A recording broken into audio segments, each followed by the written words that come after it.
Please welcome to the stage President of the U.S. Chamber Institute for Legal Reform, Lisa Rickard.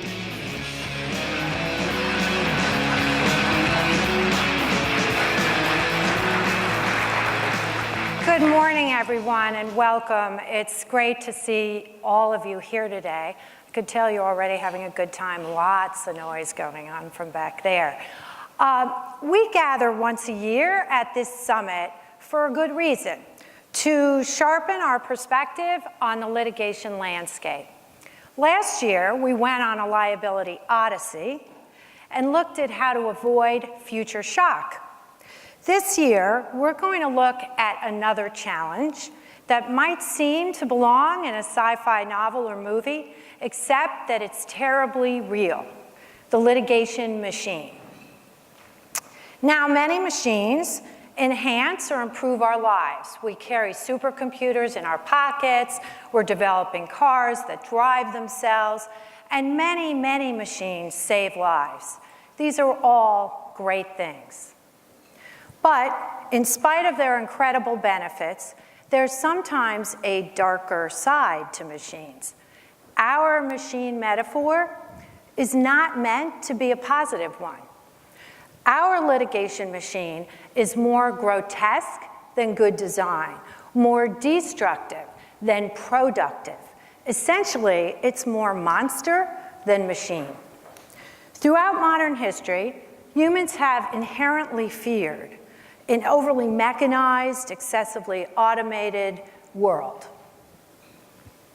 We're afraid that our own technological advancements will somehow turn against us and that the machines, computers, or robots will take over.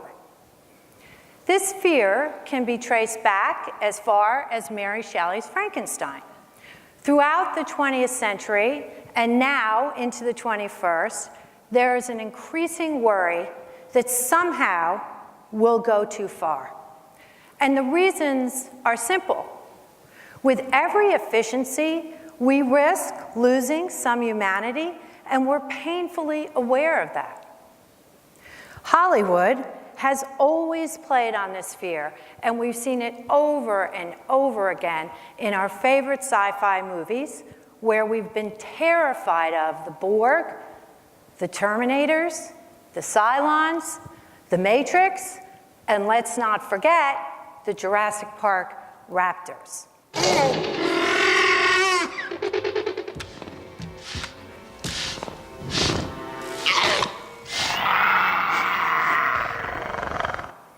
That always gets me, that scene. So by now, you must be thinking, what does any of this really have to do with the law? And my point is simply this: we are rapidly losing the human element in our civil justice system, and it's being displaced by something cold, calculating, and quite menacing.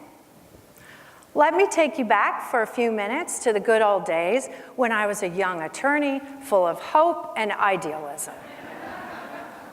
I only wish, right?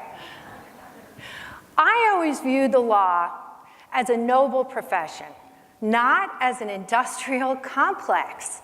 That was the furthest thing from my mind when I went to law school, and I think the same is true probably for most of you in this room. To me, the beauty of the law is its human element, written by the people, for the people, in the hope of making the human experience better and more just. And implementation of the law, as we all know, is uniquely mortal. A law itself cannot bring justice. It needs human action, human application, and human judgment. This obviously matters for both plaintiffs and defendants, and to both individuals and businesses. After all, it's this uniquely human process that results in the reasoned and fair resolution of disputes. But today, we find ourselves living with a litigation system that has lost touch with the human element. Litigation today seems less about the fair resolution of disputes and more about the business of generating revenue. It's a machine that, quite honestly, is operating without a conscience. As a new attorney, I never, ever would have imagined the litigation machine that we see today.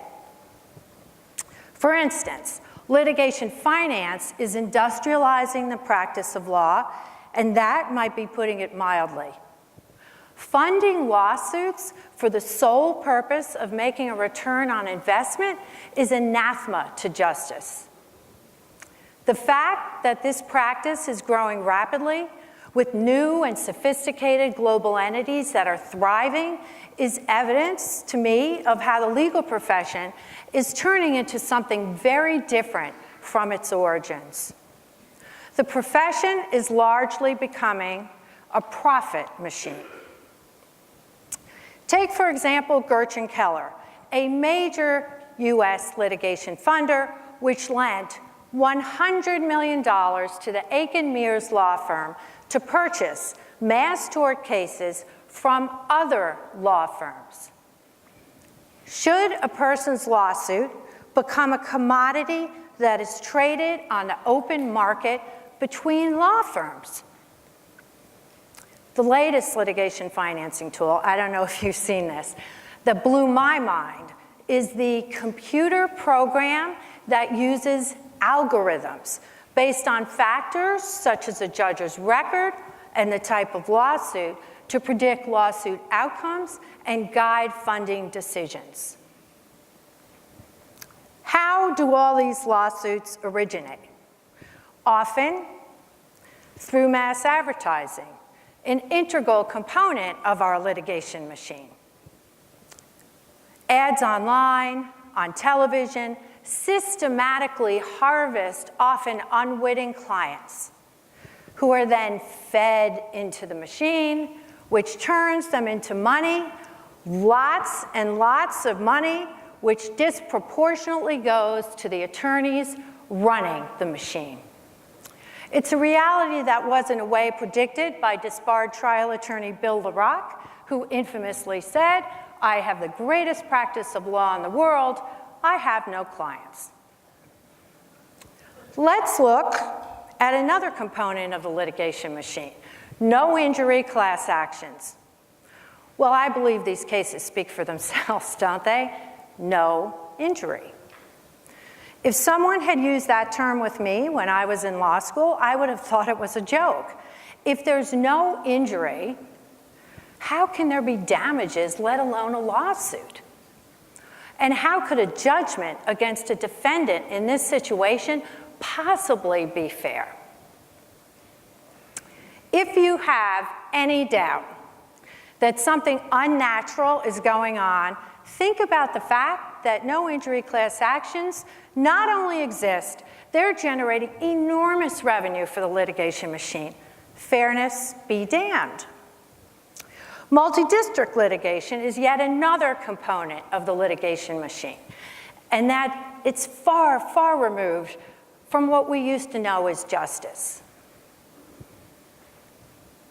MDLs gather up and bundle together what appear to be large numbers of often meritless claims in an effort to drive up overall settlement packages, creating the high-dollar product that we in this room know as mega settlements. There's no regard for the individuals involved in these cases, no regard for the rights of defendants, and most of the money goes, once again, to the lawyers running the machine. On top of all this, we have a government that is a lubricant to the machine. Witness the assault on arbitration, which has been a cornerstone of our legal system for almost a century.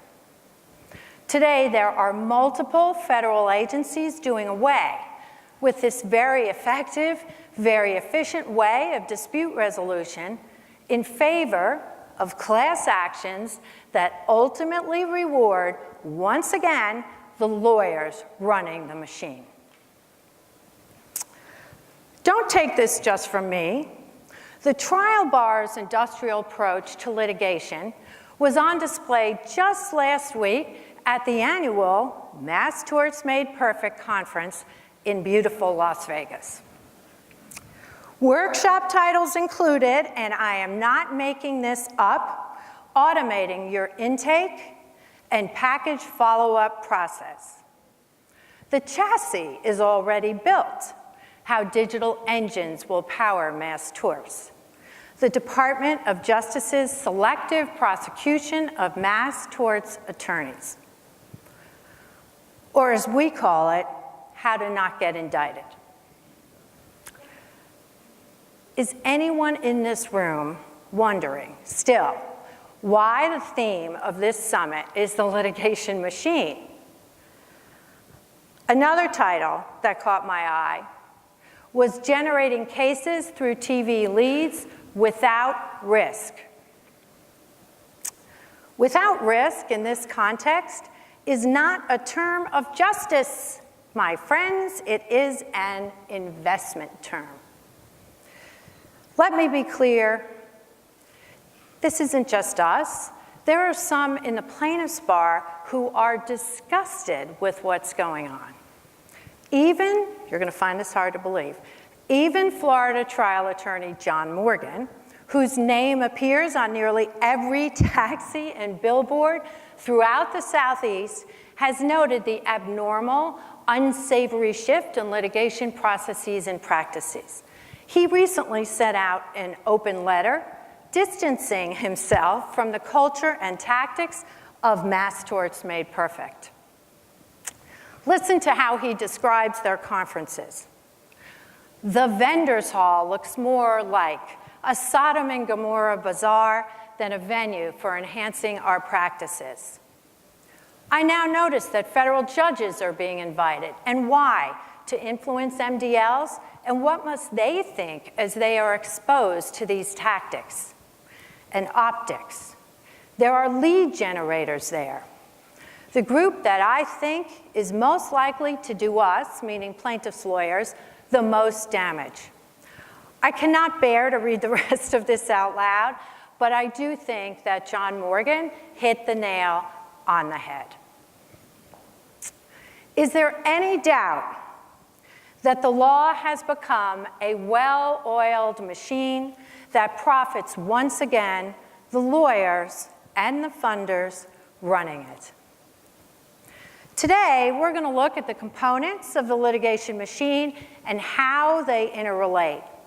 In addition, I hope that we'll gain some perspective on how dangerous it is to lose the human element when it comes to justice. Let's make sure that what happens in those sci-fi movies at the end also happens here. Humankind must prevail against the litigation machine. Thank you.